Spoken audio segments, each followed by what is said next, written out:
అయోధ్య రామాలయ నిర్మాణం జరిగింది. అయితే రామాలయ మందిర పరిసర ప్రాంతాలను ఉత్తరప్రదేశ్ ప్రభుత్వం సుందరంగా ముస్తాబు చేసింది.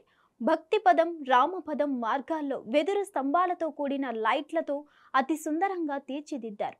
కాగా వాటిలో 3800 వెదురు స్తంభాల లైట్లను, 36 గోబో ప్రాజెక్టర్ లైట్లను దుండగులు దొంగలించారు. ఈ లైట్ల విలువ సుమారు 50 లక్షల వరకు ఉంటుందని అంచనా. ఆలయ ట్రస్ట్ పోలీసులకు ఈ నెల 9న ఫిర్యాదు చేయగా తాజాగా ఇది వెలుగులోకి వచ్చింది. ఈ మేరకు అయోధ్యలోని రామజన్మభూమి పోలీస్ స్టేషన్లో కాంట్రాక్టర్ శేఖర్ శర్మ ఫిర్యాదు చేశారు. రాంపథ్లోని చెట్లపై అమర్చిన 3800 వెదురు లైట్లు, భక్తి పదంలో 36 గోబో ప్రాజెక్టర్ లైట్లు చోరీకి గురైనట్లు ఫిర్యాదులో పేర్కొన్నారు.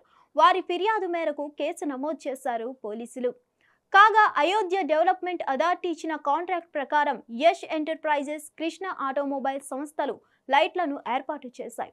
అయితే రాంపథ్లో 6400 వెదురు లైట్లు, భక్తి పదంలో 96 గోబో ప్రాజెక్టర్ లైట్లు సంస్థలు ఏర్పాటు చేశాయి. మార్చి 19 వరకు అన్ని లైట్లు ఉన్నాయి. కానీ మే 9న తనిఖీ తర్వాత కొన్ని లైట్లు కనిపించలేదు.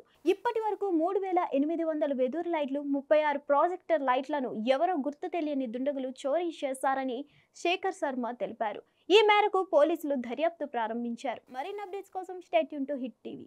హిట్ టీవీ యాప్ ని డౌన్లోడ్ చేసుకోండి. ఇందులో short news, live news, entertainment movies అన్ని అవైలబుల్ గా ఉన్నాయి. Please download Hit TV app. Hit TV app hit TV app ని ఫ్రీగా డౌన్లోడ్ చేసుకోండి.